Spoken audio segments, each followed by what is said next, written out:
Fearscape Media Network, exploring the unknown, one podcast at a time.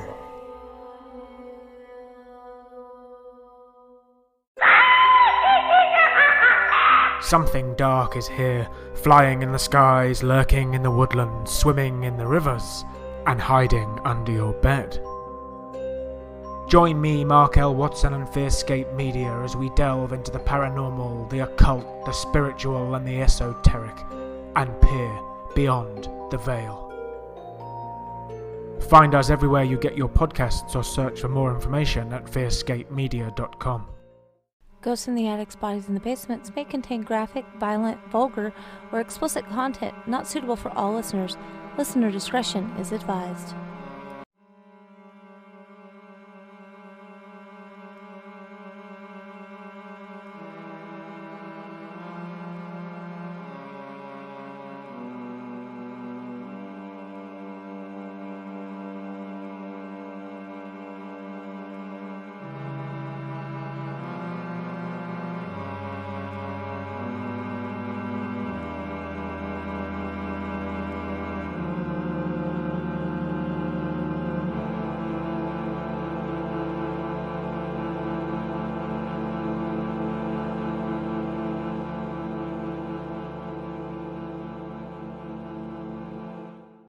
Welcome back to Rosewood Manor. This is Ghosts in the Attics, Bodies in the Basement. I'm your host, Anna. And I'm Lindsay. Yeah, come on in. We'd love to catch up with you guys. Lindsay, it feels like it's been forever since I've talked to you. We've been busy lately. What have you been up to? We are getting started to just completely redo our flooring, like in all the living areas. So it's been like getting all the tools and the supplies and the flooring, but we can't control when Lowe's gets it. But so yeah, that's been keeping us pretty busy over here. How about you guys? Well, we are currently renovating one of the bedrooms into my son's bedroom, and what was my son's bedroom will be the pod office. Pod office, is that how we pod said it last fist? time? I think we said pod fist. Pod fist. Yeah. It was something. I found this really awesome bookshelf at a vintage store, and I painted it, and like all my books fit on it. Oh, that's and awesome. It's huge, but it fits perfect. I didn't even measure the wall. I just was like, it'll fit. Clandestine. Thankfully fit. But it's coming together slowly. I've figured out too much stuff. But it's kind of funny because I've moved around a lot. Like, we were both military wives, so moving from one place to here to there and everywhere. And even though I only went to one base, we moved multiple times in that one location. Exactly, same. And you don't realize how much stuff you have until you try to do something. Yeah, that's how it is. It was how it was. We moved here almost 2 years ago. It'll be 2 years this summer. And the house that we lived in before was the house we'd probably lived in the longest since base. And oh my gosh, the amount of stuff you accumulate, especially having kids. And then the McDonald's toys. All the McDonald's toys. Yeah, now we're getting ready. Like, we just have to move furniture around to be able to do the flooring. And I'm like, where's this stuff gonna go? Why do we have so much stuff? And I'm about to just grab a garbage bag, but my kids would hate me. Well, they don't listen to our podcast, so let me tell you what I do. You wait till they're at school, and then you get all the broken toys and all the McDonald's toys that you've never seen them play with, and then they just disappear. The number of times I have done that, especially leading up to the move to this house, I got rid of, like, I was doing grocery bags, you got to sneak, so you can't do like a big trash bag. Yeah. And I got rid of countless little bags. And the problem is, a lot of times I would hide them in the garage because I'm like, if they ask for the toy that I know is out there, okay, because that means they still want to play with it and I can allow that. But then one time they went out of the garage and they found the bag. And suddenly it was all their long lost favorites that they hadn't talked about it in months. But suddenly it was their all-time favorite thing. And oh my gosh, I had to just wait for them to leave them out in the garage again and ignore it. And then eventually I took it out to one of those. If it's decent toys, I'll take it to the donation dumpsters. Otherwise, I used to donate like toys and stuff to consignment shops or just give them to like littler kids that I would know that might be able to enjoy them. Yeah. There was this one store when we lived in Colorado that we would go to all the time, and they didn't have the best selection of things, but boy were they picky. Oh my gosh, I remember that store because we went there together because they sometimes would have like military discounts and we would get stuff for our kids. And I remember my oldest, I had got her like an Easter dress there, and then she outgrew it. So I took it to sell it back because she wore it for what, an hour maybe. It was in perfect condition still. And they said that they couldn't buy it back because it didn't come with bloomers. I was like, it didn't come with bloomers when I bought it. And they're like, every dress under this size, like 12 months or whatever, comes with bloomers. I'm like, I bought it here. There were no bloomers. And they refused to take it. Yeah, and like sometimes some of the stuff you find at consignment shops is like really nice. Same thing with thrift stores. And I love thrift stores. At the same time, it's just like there are certain places that you can go to. And if I can go to a store like Ross, TJ Maxx, Walmart and buy it for the same price that I can buy it at a secondhand store, right? But it's brand new, I'd rather just buy it brand new. Yeah. So sometimes you get your money's worth, sometimes you don't. One time I snagged the deal of a lifetime. I found a KitchenAid mixer at a thrift shop in Colorado. Ooh. $15. That's insanity. And it still works. I've had that thing for like 8 years now. Awesome. But yeah, so man, we got on a tangent. We really did. This is our lives, guys. I don't even remember how we got here. ADD is a beautiful thing. So I'm drinking Starbucks today. Yes. I watched a TikTok and they got me all like thirsty. I got a salted caramel cold brew with 3 pumps of white chocolate mocha. Ooh, I love the salted caramel cold brew. I love that. This is like, have you had the vanilla cold brew? The vanilla cold cream? Yeah, that one's really good too. That one's really good too. They have those new shaken espresso drinks. And I got one last week. I ordered the almond milk chocolate something. I'm probably butchering that. It's basically chocolate almond milk shaken with espresso, but they were out of the chocolate milk, I guess. And so they're like, well, you can try the oat brown sugar one. Like, that's my favorite. Or oat milk. Sorry, it's not like chunks of oatmeal in it. Oat milk, brown sugar. And like, oh my gosh, that was really, really good. I wasn't expecting it to be that good for some reason. I'm not a huge fan of oat milk, though. I've never tried oat milk. I've tried almond and soy.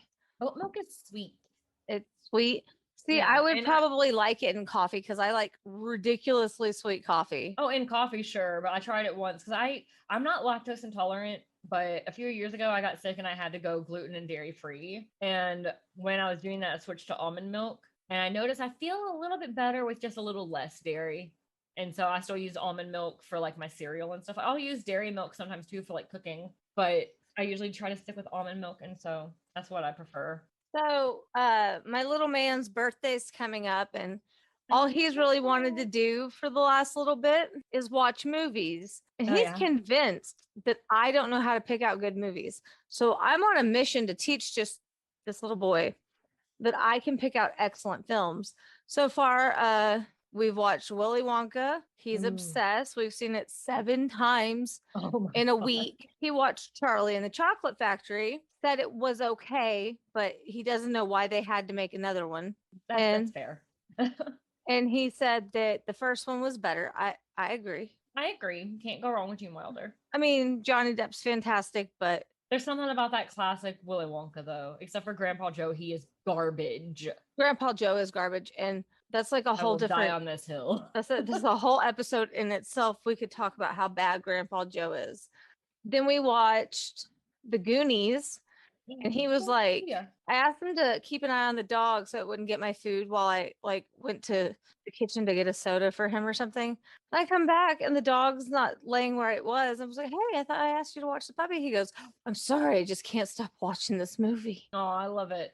I love The Goonies. So he's on an older movie kick right now. The next one we're gonna do kind of leads into the story that I have for you guys today. He hasn't seen the Land Before Time movies. Oh man, I love The Land Before Time. I do too. And like, they're so cute. And first of all, there's so many of them. But Like a my million. I don't even know my what number they're on. favorite is the original. Of course, yes. I mean, isn't that how it usually works? So, like, the very Yeah, first movie is in always the animation best. especially. Yeah. Although the Toy Story franchise did a pretty decent job, but Toy Story 3 was heartbreaking. disrespectful. Yeah. How sad it got. Yeah. So, who is your favorite character in The Land Before Time? Littlefoot. Littlefoot. See, mine was Ducky. Yep. Yep, pretty much. And I Fine. went around saying that forever. When I was little. Anytime somebody said something, I would yep, all the time. I'm sure I drove everyone insane. I mean, after a while, Ducky kind of gets a little annoying with that, but she's still awesome. Yeah, well, I mean, it's a kid movie. Yeah. They repeat themselves a lot. Yes, they do. But I went down this rabbit hole when I lived in Colorado where I get obsessive about things. And at that point in time, it was It's the ADHD interesting. in you. It is. But it was the movie fact. So I would like read all the, interesting things Like that the they had. trivia. Like, yeah, not even just trivia or like the did you know on the IMDb I love those like things. website. So when I went down that rabbit hole on IMDb years ago, I found out something really sad about the little girl who was the voice of Ducky. And it wasn't until the middle of the night the other day when I was struggling to figure out what story I would love to cover. But the problem is there's just so many good things to cover. And I really thought back in the way back machine and remembered the story of Judas Barsi. I remember vaguely knowing like what happened, but I've never known the whole story. Well, I'm gonna let you guys know right now. It's fucked up and super sad. So like major trigger warning because she was Yeah. a child. She Let's was just put that out there she before was you continue. 10. So My keep that oldest in mind. daughter is about to be 10, so this Yeah. should be fun. Well, the good news is your family dynamic is completely different than hers, so Very true. that is helpful. But the empathetic side of me It struggles. just breaks you, yeah. Yeah. Judith Eva Barsi was born in Los Angeles County, California on June 6, 1978. She was the daughter of Joseph Barsi and Maria Veroza. No, sorry. I don't know. I can't say it. She's from Hungary. It's not my language, so it's really hard for me to pronounce things. Yeah. And I tried to do a Google Translate Pronunciation thing. Yeah. It didn't do it for me. Oh, that's So great. I tried. Both her parents immigrated to the United States. Hungarians, people of Republic, following the 1956 uprising. Although they immigrated at different times, they ended up meeting in California, where Maria was a server, and they gave it a shot. Both had been previously married. Maria Barsi began preparing her daughter at an early age. At just 5 years old, she began practicing to be an actress, studying to be an actress, not practicing to be an actress. Guys, I need more caffeine in my life. I'm not even going to lie to you. Judith, her first role, she played Kimberly McDonald in Fatal Vision. She went on to appear in 70 commercials and guest star on TV shows as well. In addition to being in commercials and TV shows, she was in several movies. Jaws, The Revenge, and she provided the voice of our beloved Ducky in Land Before Time and Anne Marie in All Dogs Go to Heaven. Oh, I remember that movie. Such a good. They don't make kid movies the same anymore. I mean, they're good in their own right, but they're just not. They're not the same. Yeah. They hit different. By the time she was in fourth grade, y'all. Okay, ready? Fourth grade. She was earning an estimated $100,000 per year. In 2019, that would be equivalent to $216,000 a year. Now that's a lot of money for a little girl. I think my kids are slacking. Mine too. I think I'm slacking. Yeah, that too. With all this money that she was able to help her family buy a 3-bedroom house in West Hills, LA.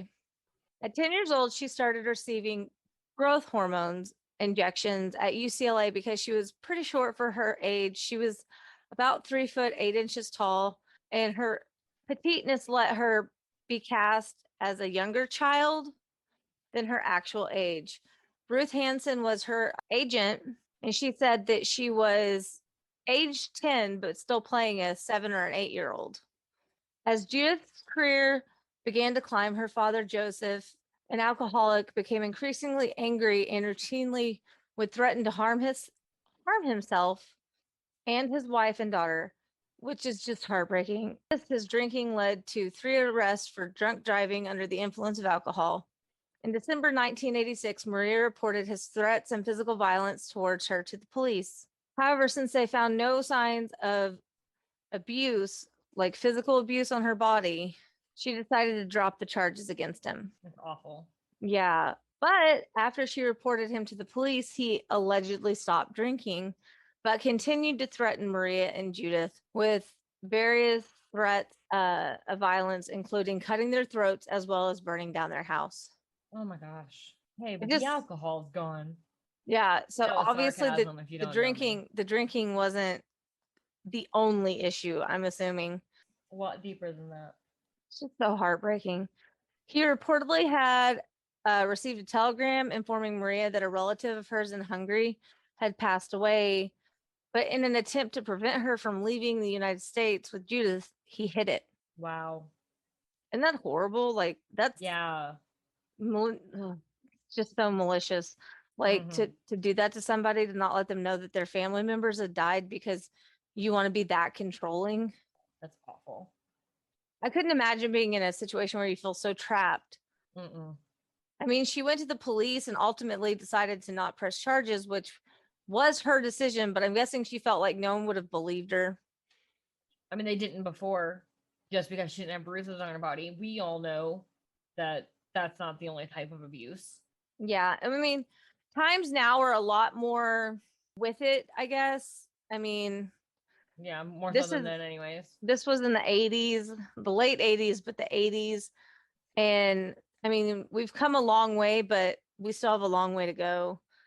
The physical violence continued to the point where Judith confided in one of her friends that her father threw pots and pans at her, and it resulted in a bloody nose. I'm surprised the bloody nose is it. That's intense. She began, Judith did, to exhibit disturbing behavior such as plucking out her eyelashes and her Ugh. cat's whiskers as like a trauma response. Yeah. And she began to put on weight as well. Poor baby. In May 1988, after a full-blown breakdown in front of her agent, Ruth Hansen, Judith was taken by her mother to a child psychologist who identified severe physical and emotional abuse. And in a result of that, the psychologist decided to call Child Protective Services. Hmm.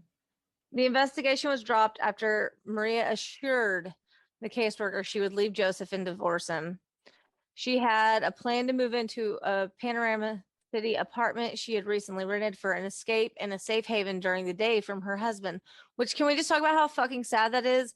That she had to rent a different home to hide from her husband during the day because he was so abusive. That's horrible. Because it's like at that point, isn't it easier to leave? But I understand, no judgment on people stuck in abusive relationships. I understand. It's a lot easier said than done.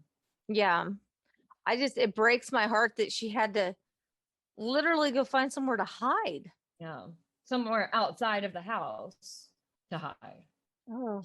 Maria's friends insisted she follow through with the plan to divorce him, but she was scared she'd lose everything, their home, Yeah. their belongings. Common and abuse, yeah. On July 28, 1988, the Los Angeles Times reported that 3 people were found dead.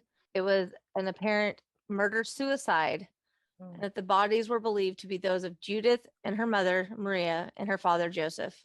Joseph Barsi, age 55, apparently shot and killed his 48-year-old wife, Maria, and his 10-year-old daughter. That's all. I have no words. Mm-mm. He doused their bodies with gasoline after he shot them and set them on fire before going to the garage to shoot himself in the head. Shot himself with a .32 caliber pistol. The article called Police Lieutenant Warren Knowles, stating a flammable liquid like gasoline may have been used on the bodies of Maria and Judith by Joseph. So horrible. Joseph's body was found in the garage of a self-inflicted gunshot wound. Neighbor Eunice Daly, I hope I'm saying that right, said she heard gunshots around 8:30 in the morning. She was the next door neighbor. She was outside watering her garden when she heard an explosion and saw smoke rising from the Barsi home that Wednesday morning. To quote Eunice, "My first thought as I ran in to call 911 was, he's done it. He's killed them and he set fire to the house just like he said he would. I got chills. She said Maria had told her the week before that her husband became abusive and threatening when he drank. She said that the woman was considering filing for a divorce. Miss Dally said she had encouraged Maria several times to move out. Quote, she said, I can't because he'll come after us and kill us. He's threatened to burn down the house. End quote. I got chills again when you read it that time. Oh my gosh. How systematically it fails people. Yeah. Because she tried to get help. And because it didn't fit whatever check boxes that they had to follow, nothing was done and she gave up. And then it happened exactly like she said it would. It's so, it makes me want to Hard. vomit. Yeah. The child's body was found in her room. The woman's body was found in the hallway, Police Lieutenant Warren said. Both were shot once in the head. A former neighbor, Audrine Conway, described Judith as adorable, quite precious, blonde, and blue-eyed. Judith and her mother were buried in Forest Lawn Memorial Park in adjoining plots. Now, what happened after they died? What happened with the movies? You know, she was in these movies. Well, her final film was All Dogs Go to Heaven. She provided the speaking voice of Anne Marie, and it was released post-mortem in November of '89. In an interview, the director of both The Land Before Time and All Dogs Go to Heaven praised her as being absolutely astonishing. She understood verbal direction for even the most sophisticated situations. He intended to feature her extensively in his future productions. The song Love Survives was dedicated to her memory at the closing credits of All Dogs Go to Heaven. I'm like about to cry. It's really fucking sad. Like, she was a baby. Yeah. I know that monsters are real and they're not like the boogeyman that's under your bed. I mean, unless it's like a literal person, and it's not a clown that lives in the sewers. Yeah. It's the people that you see walking down the street. It's the people that you bump into with your shopping cart on accident and they follow you home. Yeah. You know, it's just, unfortunately, we are the monsters. Yeah. And that's what's scary. It's supposed to be, I mean, it is, her father is supposed to be her protector, somebody who loves her and helps care for her, and the ultimate betrayal. I did find something interesting though when I was doing my research. Yeah. It's kind of crazy, but apparently the house they lived in, Judith and her mother and her awful father, is haunted by Judith. Oh.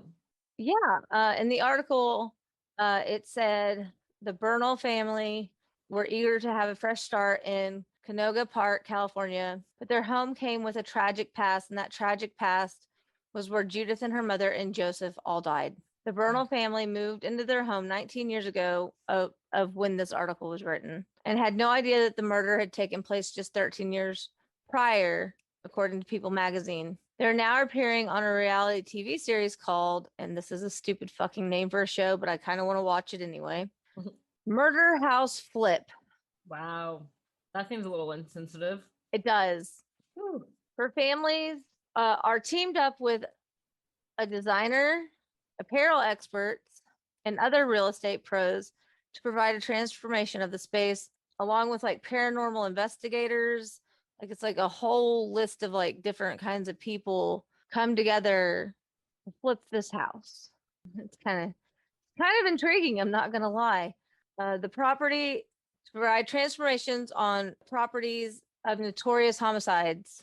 They were quoted to say when they first moved in, the Bernal family, they didn't know anything about the house. One of them sleeps in the same bedroom where Judith was murdered. I thought you had to disclose murder when selling a house. Is that I not mean, accurate? I guess maybe it depends on the state. I don't know. I didn't find I'm sure that in there's my some sort of research. statutes.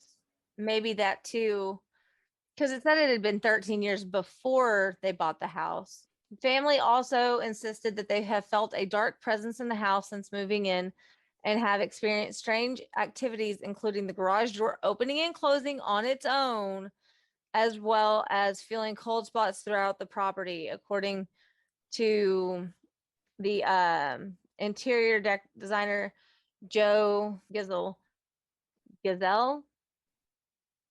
I'm sorry, Joe. Or Joel. His name's Joel. I can't read today. I have problems, y'all. And then Mike Welch redesigned the hallway where the mother was murdered and the bedroom as well as the backyard, and said it was important to get the Burnell family a fresh start. He's quoted to say, "You can just tell there's so much love in this house, but at the same time, this house has taken an extreme toll on Gabby and her family." He said we really wanted to make sure we gave these homeowners their home back, for their family has gone through so much. In the episode, Bernal insisted the transformation shed a new positive light on their home. She said that she felt the energy had disappeared, and her father, Francisco, agreed and quote, "The negative energy we felt in this house is gone." He said, "No more sadness, no more crying. This is one of the greatest things that has happened in my life." Wow. Yeah. And usually renovations stir shit up. I was about to say, So I'm kind of shocked that. I'm glad it was the opposite experience for them. Yeah. I mean, I'm glad they were able to renovate their house, given everything. The energy level must have been off. I mean, could you imagine? But yeah, that's the sad story of the little voice actress for Ducky from Land Before Time and Anne Marie from All Dogs Go to Heaven, along with many, many other movies she was in.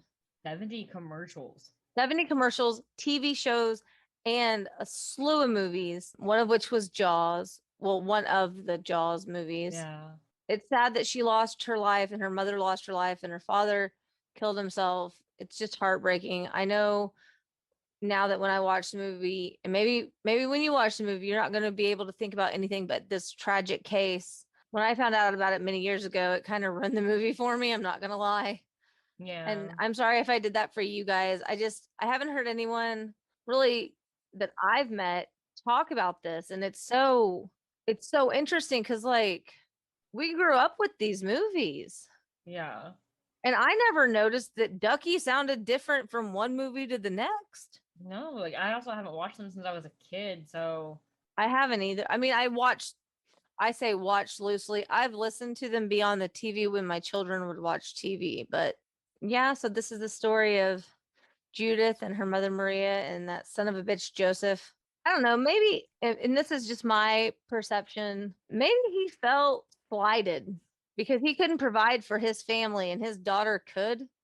I mean, for fuck's sake, which she is bought the fucked, house but they it lived in. happens. There Yeah. are men who get stuck in I'm the breadwinner. Yep, it's really Mix that with Ugh. some like other deep rooted issues, whether they're mental or whatever. yeah. Makes sense. I just wanted to shed some light on this little girl and her story and her mother's story. I felt it needed to be mentioned, and I don't know, like I said, maybe he felt like he wasn't providing for his family and it was a jealousy thing or a pride was wounded type situation, or maybe he was just an Especially- asshole and an abusive guy. Yeah, add that in with the fact that wife's already tried to go get help before. She's threatening to divorce. It's the whole, just a bunch of ingredients there for the wrong, messed up mind to take it to where he did. Yeah. It's just heartbreaking and it sickens me and it makes me sad that this little girl had her life cut short and her mother had her life cut short. And I don't feel bad about the dad, not even a little bit. No. Because he seemed like a piece of shit, so he was probably afraid to rot in prison, to be perfectly honest, so he killed himself. That sounds about right for the type. But yeah, so that's my case. I'm sorry to bum everyone out. I'm sure that was the real amped up story you were looking for to start off this podcast. There's a reason we're in the basement talking about the body. It's dark and it's dank down here. Yeah. What do you got for me this week? You got a true crime story or do you got a paranormal story for me? You know me. I'm stuck on the paranormal right now. But before I get started, if you saw my face a few minutes ago when you're talking, and I was kind of like wide-eyed. I forget that people listening can't hear if this ends up into the final cut. I swear to you, I saw a little light go across your face. Like a little, I don't know if it was a bug or a dust speck, but it seemed just kind of like an orb. across. Yeah. And I know that weird. orbs are usually like immediately debunked, but it was something flew across your face and just the timing with what we were talking about, it was eerie. And so I was just like, oh, what just happened? But yeah. Well, tell me you're not talking about a dead little kid, so we don't want to make the listeners not come back. No, mine is a lot lighter, but it's ironic that you started this out talking about being in Colorado because I wanted to go back to Colorado, which Oh yeah. if you don't remember, listeners, that's where Anna and I met. We were both stationed in Colorado when our husbands were in the military. But I want to take us down to downtown Denver. We lived in kind of a suburb of When we go to Denver. downtown Denver, can we stop at Sam's #3? I want green chili. Please. Yes. So after we get our green chili burgers, we will head on downtown to, do you remember this big like triangle building that was like reddish brownstone with green awnings? Kinda, yeah. That would be the Brown Palace Hotel, which Okay. is what we're talking about today. And I can show you a picture if you don't remember. It's like, it's gonna Oh focus. yeah, I remember that one. Yeah, it kind of sticks out when you're down there. Oh yeah, Um, it's unique architecture for sure. Yes. And so I had always heard about it, never really got to go because when you There's live so somewhere, there's much. so much that you think like, oh, I'm gonna do that while I'm here, and then you just don't. So I'm sure I drove by the Brown Palace plenty of times just running errands, but I never actually went to it. I especially wanted to go because I feel like I had heard that it was haunted, which of course, got my attention, but I still somehow never went. To be honest, I always thought for some reason that the Brown Palace Hotel had to do with Molly Brown, like from the Titanic, like unsinkable Molly Brown. Right. I don't know if I heard that from somebody or if I read that or if I just heard Brown and I thought, oh, hey, that's a famous Brown. I don't know. But apparently she has nothing to do with it. She did stay there though. She has nothing to do with it other than just being a guest there, like a famous guest, the same way like the Beatles stayed there, I think. Oh, how cool. Yeah. So yeah, I was wrong on that, and I'm glad that I found that out before I did this episode because I would have said that, which I literally Googled was unsinkable Molly Brown associated with the Brown Palace Hotel, and apparently that was a common misconception that even happened like in her lifetime, Huh. and just coincidental, I guess. The Yeah. hotel was actually built by Henry Cordes Brown in the late 1800s. So he and his family were like going out west. Everyone was going to California, like striking gold, like all that. And they stopped in Denver for whatever reason. I don't know the details on why they stopped. It's probably just to take a break. And Henry's wife fell in love with the area so much so that she said he can go on to California. She's gonna stay there. I mean, I've never been to California, but Colorado is beautiful. It really is. And can you imagine back then, like before We took it over. city life of it? Yeah. Like, it used to just be like a little cow town. Like it would just be all just views. But Beautiful. so he ended up buying a whole big bunch of land and like selling it off to rich people. Like mansions were all built. He developed like a really like influential area or whatever, and ended up like becoming like really, really rich. Yeah, I guess he may have already been rich at the start, but he got richer. And then apparently Henry tried to go into the Windsor Hotel in Denver and they refused him because he was dressed in cowboy attire. So he decided he's just going to make his own hotel. I mean, yeah. Imagine having that kind of money. Like, you won't let me in your hotel? Fine, I'll make my own. Well, I mean, also, it's not like you went in there naked. You know how it is, though. Like, especially back then. Like, No, there's places now where it's just like, oh, we have a dress code. Screw your dress code. I'll build my own. Pretty much. So the building was designed, it's the Italian Renaissance style, and it was designed by architect Frank E. Edbrook. Basically, Brown wanted it to be something like Denver had never seen before. It is beautiful. Like, you just saw the picture. You've seen it in person too. I encourage everybody listening to look it up. It's a very interesting building. It's triangle shaped. It's like one of those kind of like what you see like in New York City, like where it's like on the corner of like a weird cross street. It's like that. It is just absolutely beautiful. And at the time, it was the tallest building in Denver, which is hard to believe now, knowing how Denver is, like with the skyscrapers and stuff. But it was made out of like different stones and there was marble brought in, and the floors weren't even wood. They were made out of like terracotta or something. And it made it the United States' second fireproof building, which is interesting. That's really cool. And it was like so like luxury, I guess, that at its start or whatever, it provided its own food from its own farm, it generated its own electricity, it incinerated its own garbage, it had its own well for water. Like, this was like the place to be. And if you're feeling a little, I guess, like wild and risky, there is allegedly a tunnel that led from the Brown Palace across the street to the gambling den and brothel. Oh, hell yeah. So this was just the place to be. Tons of famous people have stayed there over the years. Like I said, the Beatles, I'm pretty sure, stayed there. Presidents have stayed there. And then, of course, there's the long-term guests, the ghosts. A lot of it is like kind of typical of what you would think for a historic hotel, like seeing old staff people like going in the elevators. There is said to be a man dressed in what looks like an old conductor's uniform.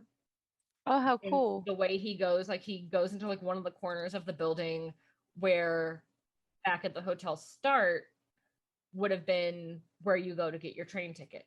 That'd be so weird to just see somebody dressed up and you're like, oh, it's one of those like tour guides. And it's not.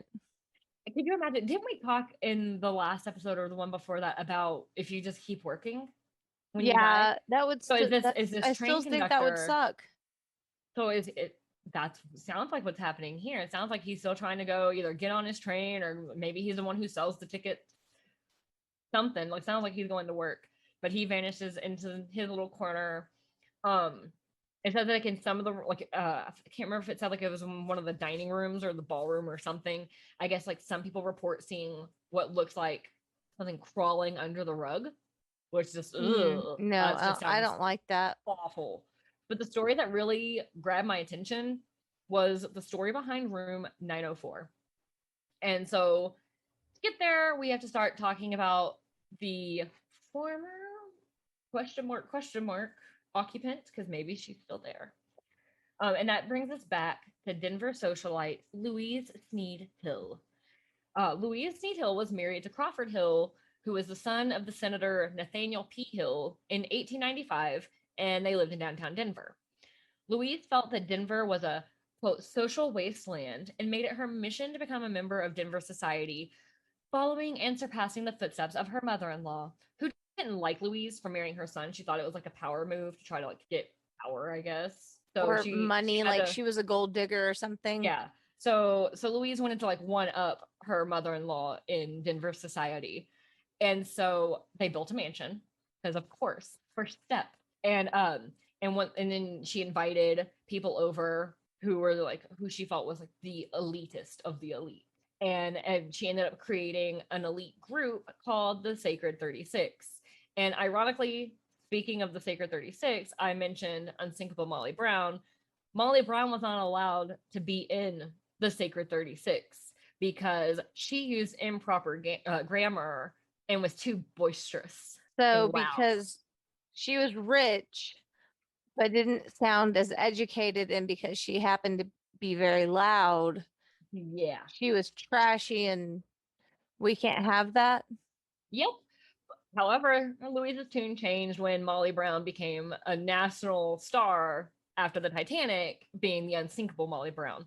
So of course, once she's got the popularity, yeah, you can be in with us. But that's so frustrating. Right? I wouldn't want to be a part of that club at that point. I know.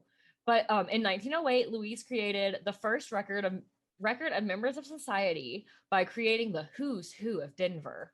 To be included in the Who's Who of Denver, you had to have money and you had to know how to entertain.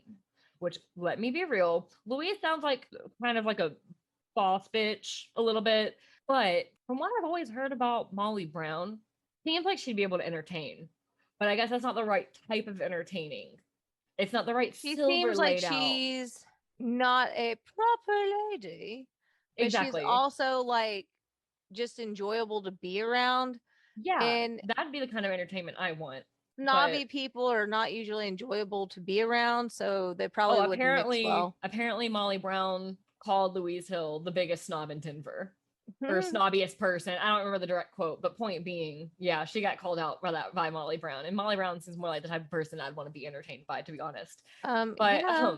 and so like all in all, Louise was just this really big part of Denver high society.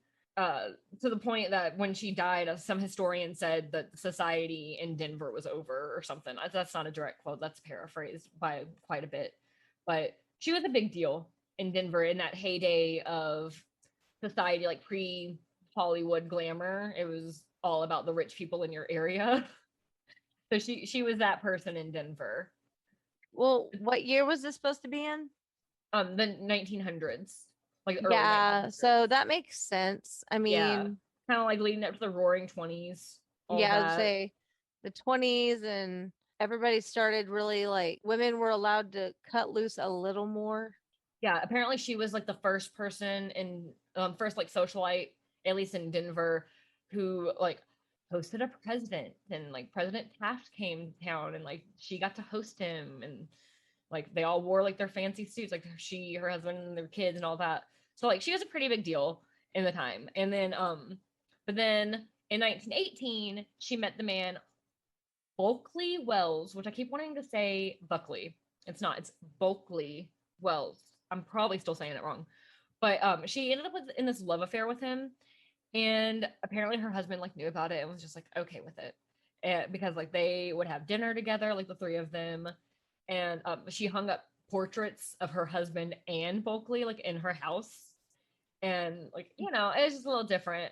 You know, whatever works for some people. I mean, it seems a Whatever floats little your boat. weird, but Yeah, like that's not, especially for the time, it seems a little weird. Yeah. The husband is just cool with it. But you know what? Who cares? Maybe he had his own thing going on. Who knows? I didn't look that much into it. But in 1922, when her husband died, she thought, like, well, obviously, I'm going to marry Bulkley. Like, we're already in love. But instead, he ran off and married somebody else. oh shit. And she was so heartbroken over it that she actually convinced his like financial investor to back out of supporting him and kind of just like ruined him financially. And like that's some pretty petty shit there. I'm kind of here for it. Yeah, it's one of those like, oh, you think you're cute. Watch what I can do. Exactly, yeah. And I'm not saying it was the right thing to do by any No. means.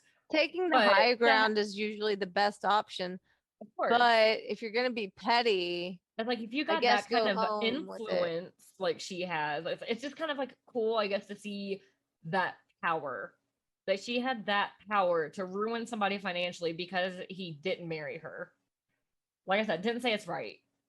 So, anyways, then after World War II, there was like a lack of staff. And so she ended up having to move out of her mansion because couldn't upkeep it. Yeah, right. But Must be hard to have a mansion. oh my god, like I have to clean myself now. Let's just sell it. No, but so she ended up moving into room 904 of the Brown Palace. Where, like the top was like apartments, like penthouses for the famous people or whatever. And then I kind of on the research I did, which was on Wikipedia, it kind of just summarizes like she lived a quiet life until she passed away in 1955. Like it kind of just stopped going into details. It's a quiet life until 1955, where she apparently died of pneumonia. But she was born in like 1862 and lived to 1955, so that's a really long life. So like, good for her. So apparently, how this ties into the ghostly stuff is that when the hotel started offering tours, they would take the tour groups up to that floor and they would tell her story, like her whole life story. And they talked about how she had her heart just tragically broken, which I assume has to be about Bulkley Wells, because it doesn't say the story that they were telling the guests. Yeah. That seems like it would be a pretty big deal, especially if their affair was public knowledge. It's like if her husband knew, maybe everybody knew, and maybe everybody assumed that that was what was going to happen. How embarrassing that is. I was about to say that there was probably really embarrassing, as well as like, so it's hurtful on that personal level of like, I thought you loved me, thought we were going to be together forever. And then also like, she's this huge influential socialite and she was just publicly left after her husband died. And so, I assume publicly, I don't know, it didn't say, but point being, that's got to be like even if she just thought people knew, that had to been pretty humiliating with how such of a stickler she was for like, this is how you're gonna be if you're in with us, and like so exclusive. So I'm sure that was pretty devastating. But apparently when this was a part of the tour and they're telling the people this, the front desk started getting phone calls and the switchboard was lighting up that it was from room 904, which like maybe you would think like the guests are just annoyed that there's groups outside of their rooms. But no, at the time the room was being renovated, so there was no furniture, no electricity, no phone lines. Oh, yes. Yeah, I don't like that. Right. And so, but when they took that story out of the tour, the phone call stopped.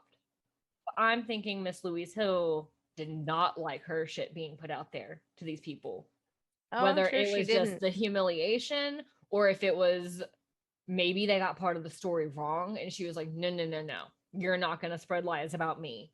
I don't know, but either way, I couldn't imagine working there and then the phone ringing to a room that has no phone lines. Yeah, I couldn't imagine working there and having to do turn down service in a haunted room. Right. I actually came across when I was like trying to find out more about Louise. Like I was, because at first the first resource I found just said a socialite. They didn't say the name. Mhm. And so I'm like, okay, like who lived in that room? And I actually came across a TripAdvisor review for the Brown Palace that said, I lasted 1 hour in the haunted room. And I'm like, oh shit, what is this? It turns out though that like they had, I don't remember it word for words. I didn't save it. You can get on TripAdvisor and read it. But basically, they ended up with an upgraded room. They go into the room and like it's kind of instantly felt kind of off. Like it kind of seemed like nobody really stays there very often. And just Yeah. something was weird about the energy. And then they had gone downstairs for something and he or she overheard the front desk person speaking with somebody checking in. They're like, oh my gosh, like I'm not in the haunted room, right? And they're like, oh no, that's room 904. Like there's already a guest in there or whatever. And so they kind of got freaked out and ended up being able to change rooms and like had to get uh the people like go up and move their stuff because they were so scared. But I was kind of a little disappointed reading the review just because, like, no offense, person, if you hear this somehow, just because like I thought there was gonna be like I saw her or something like that. But I mean, if the energy's off, the energy's off. I get that. So yeah, that pretty much wraps up the Brown Hotel or Brown Palace Hotel, excuse me. But I will leave with one more ghost story that's a little bit shorter and just like really spooky, a little bit spookier than the room 904. Uh, Ooh. apparently, there was a dining room that was called the San Marco room, and like big bands were brought in to play to like while the guests were eating and stuff. And the legend is that one night an employee heard music coming from the San Marco room and went to investigate, found the musicians fully dressed in their formal wear and practicing. And the employee told them, like, hey, you're not supposed to be there. And they say, oh, don't worry about us. We live here. Oh no. Also, if their music was good enough, they could live at my house. I like free entertainment. That's an option. Just a ghostly string quartet. I mean, yeah, depends on what they can play. I don't know. Like, it's just one of those things. Like, 1408 is one of my favorite Stephen King movies. And for those of you who haven't read the short story 1408, it's excellent. The movie is a really good rendition of the story itself.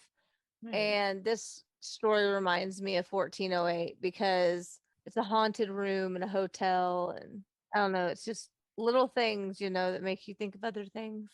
Yeah.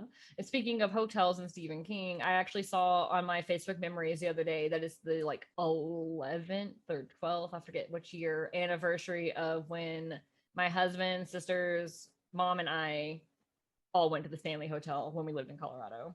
Oh, that's so cool. Ironically, that happened because I didn't realize that the anniversary was coming up when I'm sitting here doing research for the Brown Palace, but that's a story for another day because I've actually been there and experienced things.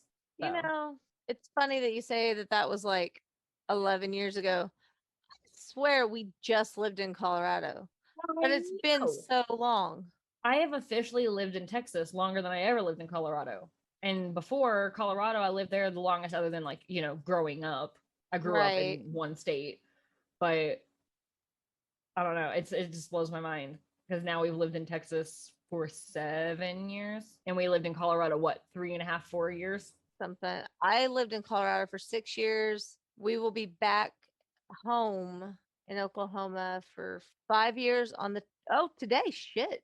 Really? Recording today on it's been 5 years that we moved back because it Wow. was like 2 days before Lana's birthday. Wow. Yeah. Welcome to hell. I mean, Oklahoma. It's not terrible. The allergies are awful. I didn't have allergies in Oklahoma or in Colorado. I Have know. allergies here. Well, you got some pretty bad sunburn in Colorado because because the altitude. You got altitude sickness. Like Colorado had its things nature wise. Yeah, the but snowstorms in April, the but snowstorms in June. the But hail just because. for funsies. Oh, and it rains for 5 minutes and it floods everything, and then That it's sounds like done out here raining. where I live. It rains for a second and everything's flooded and you don't want to go anywhere. I just miss not having allergies. I know, like allergies in Texas, especially. Yeah, I've never had allergies as bad as moving to Texas, except for when we lived in Colorado. Anytime we would go back home to Kentucky, You'd get like sick, I would right? lose my voice. I would too. Because Kentucky is kind of swampy, which is what's so hilarious when you hear one day I'll have to talk about Waverly Hills. That was a tuberculosis hospital, and what air in Kentucky is going to be good for tuberculosis? That's more like you go to Colorado for for breathing treatment, but whatever. But yeah, I would lose my voice every single time we went back home, and I remember my little cousin always being like, "What's wrong with you?" And it's like, I'm not used to living here anymore. But yeah, the allergies down here, it's a whole other level. Like I'm talking now, if I even just mow the grass, I'm itchy. I have to take a Benadryl, like I can't breathe. Mow the grass, girl. I drove down the road. Somebody else was mowing the grass. I started sneezing in my car. Now my face is all itchy and my eyes are all like, ugh. It's my favorite time of year though. Yay. Because I love fall and I love spring. It's not too hot and it's not too cold. It's yeah, it's just comfortable enough to not make me bitchy. I live in Texas. Our spring is like we have like a high of 80 today. It was 90 the other day. That's spring down here. Yeah, see, I can deal with that kind of spring. I don't mind having to throw on a light jacket. It doesn't offend me. But when we went to Texas for spring break, it was so nice to not be freezing all the time. But I also know Texas gets like really, really hot. Yeah, Oklahoma gets really hot too. Yet. We get that sometimes here in Oklahoma, and it's just like swampy outside and so nice. Yeah. See, I at least live now. I live out in West Texas. It's desert out here, and so we don't have the humidity. We just have the intense heat, the dry heat, so they say. It's still right. Hot. Oh mercy. Well, now that we've bored people to death with our allergy talks, just kidding, hopefully. Again, another tangent. This is what our life is like. Like sometimes it doesn't feel like we're even recording a podcast, other than that we have part of the conversation planned. Yeah, and like the other doesn't know the conversation, so therefore it still feels natural, but at the same time, that's the only difference between this and our regular relationship. We have notes on what we'd like to talk about as opposed to, oh hey, oh no, squirrel. I talked about that 10 times. Okay, well here's this other thing, and oh, now we're suddenly talking about dinosaurs. Hey, at least we haven't got stuck on a Gilmore Girls tangent yet. We could talk all day about Lorelai and Rory. Yeah, idiots. I was actually reading something earlier. Nah, on them. When I should have been finishing up my show notes, I was actually in a Gilmore Girls Facebook group that I'm in, reading comments talking about how Rory is not that great of a friend to Lane, and I was so into it. She's not. She's such a shitty friend. It was talking about how poorly planned the bachelorette party was, and how like Rory one person said Rory put more effort into watching Duck Soup with Marty than she did her best friend's bachelorette party. I mean, where's the lie though? It's so true. It was just to prove that like when Rory wanted to, she could go all out, and she clearly just did not want to for Lane, is what the argument was. And here we are on that Gilmore Girls tangent that you said you think we weren't at. Yeah. See, it happens so We love the easily. show. Oh, I love the show. Specifically Emily. Emily is the best Gilmore Girl, and I will fight you over it. I You agree. being anyone else, because Anna agrees with me. I do. And Kirk is pretty epic as a character. I feel like he would annoy me in real life, but he's entertaining to watch on Oh TV. no, I could not handle a person like that actually, but like to watch it's entertaining. Yes. You know, just like the housewife shows. I don't want to be around that kind of shit, but I'll watch it because it's something that's just like, oh, it's like when you watch Hoarders. No offense if you're a hoarder. I feel your pain. It is a legit condition. It just makes me feel better when I don't do my laundry. And like, I mean, the cases on the show are like very extreme cases. Yeah. But I'm just saying it makes me feel better for not having done my laundry or my dishes or Speaking both. of laundry, and kind of on the subject of our podcast, yesterday I had a mountain of laundry to do. We have so many clothes for some reason. My kids wear like the same 5 things over and over again. But everything they own is dirty. Always. Yeah. But anyway, so yesterday I'm like, okay, the only way I'm going to get through this massive pile of laundry is if I'm watching something on TV. So I'm sitting there like, what am I going to watch? What am I going to watch? And then on recommendations, you know, they get very specific categories on Netflix. It's like, it's no longer like comedy. It's like comedy where the girl wears a red shirt. Like very highly specific. I've noticed they started doing that, and it's like you're hyper focusing a bit much, Netflix. Yeah, and so I can't remember what the category, the oddly specific category was, but it was something along the lines of like ominous TV shows with supernatural things, and Supernatural was there, and I was like, oh my god! Now I have been watching Supernatural for years, but I got stuck on season 10. I think when season 10 was airing is when I got stuck on it, just because life happened. And like I'm talking, like I went to Supernatural Con a few years ago. I was behind on the show. I know a lot of things I'm not supposed to know at this point in the show just because I was there. And I'm like, fault. I can't I can't avoid spoilers when you're going to the convention where the actors are up on stage talking about the fucking spoilers. And I can't be like, oh my God, Jensen, spoiler alert. Because like, fuck me for being there and not being caught up on the show. And so I've been saying forever, I just want to start over. My favorite are the early seasons anyways, when they're just doing the classic hunts. And I'm like, you know, maybe I'll get more into it and be able to finish it if I just start over. And so it popped up on that oddly specific recommendation category. And I restarted Supernatural yesterday, and it was so exciting. I love Supernatural. Me too. I will say I'm not like the biggest fan of all the angels and demons and they just took it for so long. And if you are behind like me, I will say spoiler alert. I think it's season 9. I can't really remember, but spoiler alert. When Dean becomes a demon, I was pumped. Not because Dean does not deserve anything else bad happening to him. Like, fuck the writers for that. Like, Sam deserved more issues. Sam is the issue. Yes. Jared Padalecki, if you ever somehow hear this, it's love you as a human. It's how they write your characters. Yeah, Dean Forrester going back to Gilmore Girls turns shitty. Sam, it's shitty. But I love you, Jared.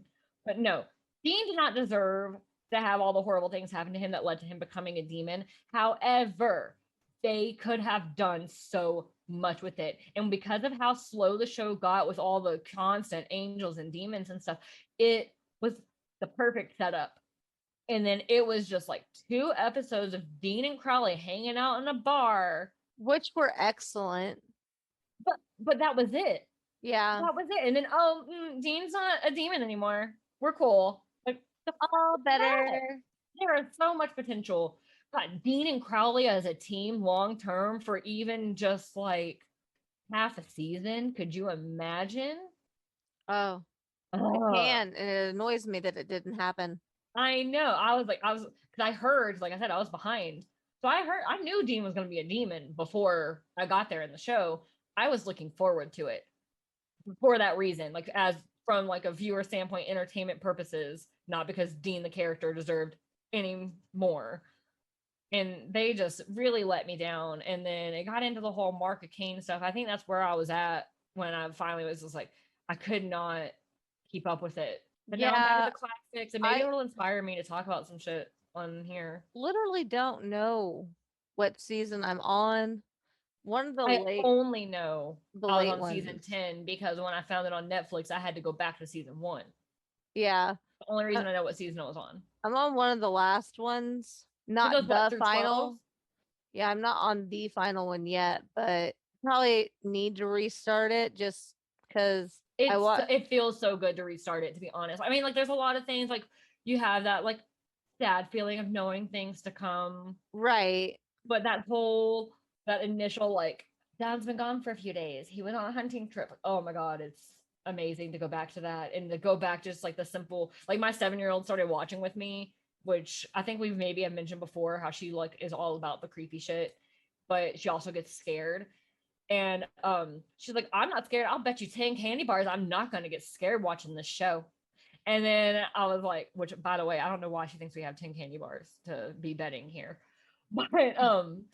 For whatever But reason, kids think we have all the candy at our disposal at all times. but she bet me 10 candy bars she wasn't going to get scared, but then she wouldn't stop talking, and I could tell like she's nervous, she's trying to talk so it's not too quiet and getting scared.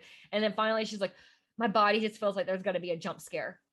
And so I explained to her, I was like, hey, we're in the first season of Supernatural. You want to know how these episodes go? You're going to see the start where you know something's happening. You're going to see Sam and Dean doing whatever they were doing the last episode. They find out about what was happening. They go to the town where that thing is happening. They do all their research. And then there's the monster. Like, that's how you prepare. And so it was kind of nice going back into that comfort of like, you know how it's going to go. But it's also been so long since I've watched those episodes because God, I started watching Supernatural in like 2011. Oh my Yeah, God, that was 10 years ago. I started watching Supernatural almost 10 years ago. I watched the very first episode when it aired on TV. That's how old I am. Supernatural was always one of those shows that I had heard about and I thought I would like and just never watched it. You know what I mean? Yeah, And so it's been about 9 or 10 years that I've been watching Supernatural. So that's probably about the last time I watched, like sat down and watched them in order. Anyways, I'm sure I caught them on like cable back when I had cable, like random older episodes. And so I have vague memories of like, oh yeah, it's this episode. But what happened? I don't remember what happened. And so then it is kind of scary of like, oh my God, what's gonna happen? I can't remember. So it's been really neat. And I'm hoping that I can come across like a creature, like a cryptid or a type of spirit or something that would then inspire me to like talk about on an episode. that'd be cool. I Yeah. think I'm gonna restart True Blood. Dude, we used to watch True Blood together back Yeah, when it was airing. and then it got weird. spoiler, but Bill went weird, and It went really weird. Yeah. And I remember it was like the season finale, and we were like, yes. And we waited, like I think we rewatched the whole series like in anticipation, waiting for it to come back. And then it came back, and we were like, the fuck is this? And never watched it again. I watched that one episode, and I was like, When I can't remember if it's been so long, but like Bill, something happens and he like dies, but then he comes back up all bloody. Yeah, and then it was just weird. And I never watched it again. And maybe it gets good again. Somebody else can let me know if it's worth doing that. I need to know if I need to invest in this again because I liked the first, what was it, 4 seasons? It was something like that, like 3 or 4 seasons, and it was so good. Loved it. And I even read like the first 2 books. Oh, nice.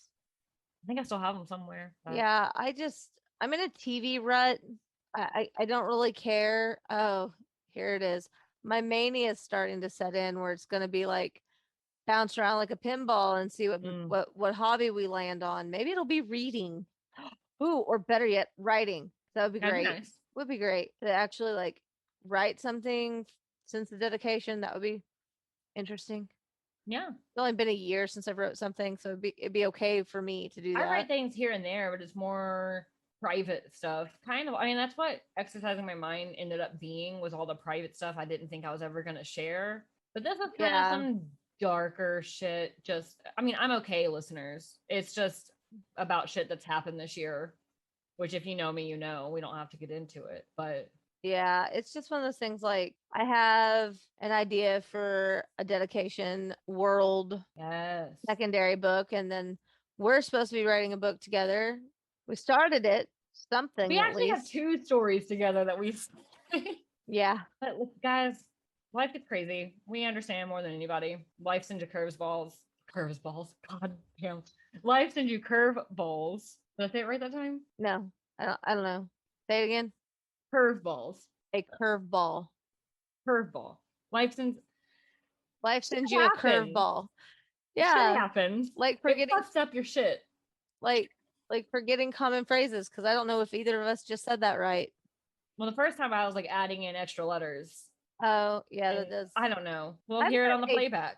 Printa-sized coffee, a 12-ounce Red Bull, and a 20-ounce Red Bull, and I'm still not a person today. See, I took my Benadryl last night, so my that's Yeti size cup, whatever size that is. What is that, like 30 ounces? something. Something like that. I had like that size of coffee and then a can of Dr. Pepper while I ate my lunch. But otherwise, it's been water. I took Benadryl before bed type of day for Mm, me. Yeah, that'll do it to you. I'll mess you up. I just feel like I'm in like a haze, like And we're the full world. circle back to the allergy topic. Yeah, but like it's just like I feel like I'm in a daze, and medicine hangovers are the worst. They really are. That's why I couldn't take Finagrin back whenever I'm pretty sure I had cyclic vomiting syndrome. Could not take Finagrin because half a pill would knock me on my ass for 12 hours. Damn. Well, listeners, now you know what we're like. We're random. We have tangents. I think this is the most tangents we've done in an episode. You're getting to know the real us now. Welcome to the shit show. No, I'm kidding, kind of. You know? So I guess we probably should wrap it up for those at home that are pulling their hair out. Just like When are these people gonna stop talking? like I said in one of our first episodes, these bitches won't shut up.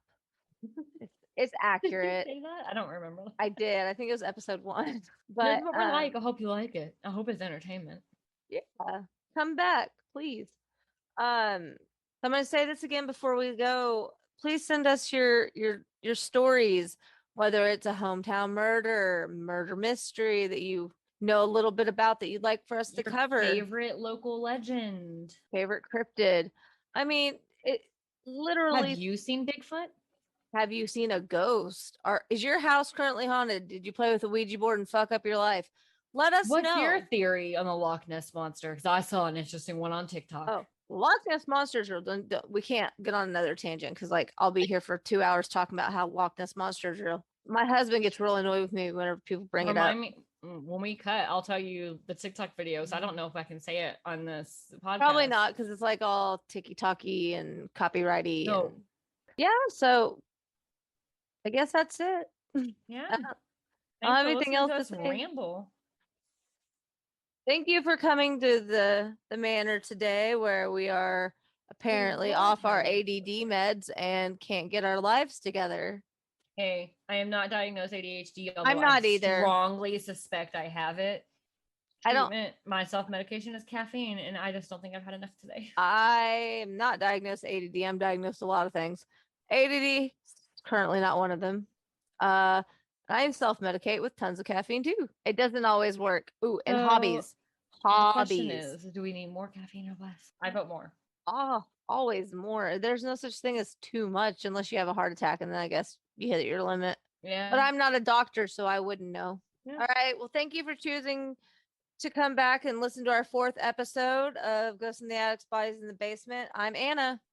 I'm Lindsay. Make sure you rate, subscribe, review, all those things. So that way we can keep bringing you some awesome stuff. And send us some emails with your stories. We want to do special episodes. Our email address is gabbpodcast@gmail.com. All right. Till next time, listeners, stay spooky. Thank you for listening to Ghosts in the Attic, Bodies in the Basement, a Fearscape Media podcast. Music by Stephen Timperley. Artwork by Laura Ramsey. Find us online at fearscapemedia.com/GABB podcast, or on Instagram, Facebook, and Twitter at GABB podcast, or email us gabbpodcast@gmail.com. Thank you.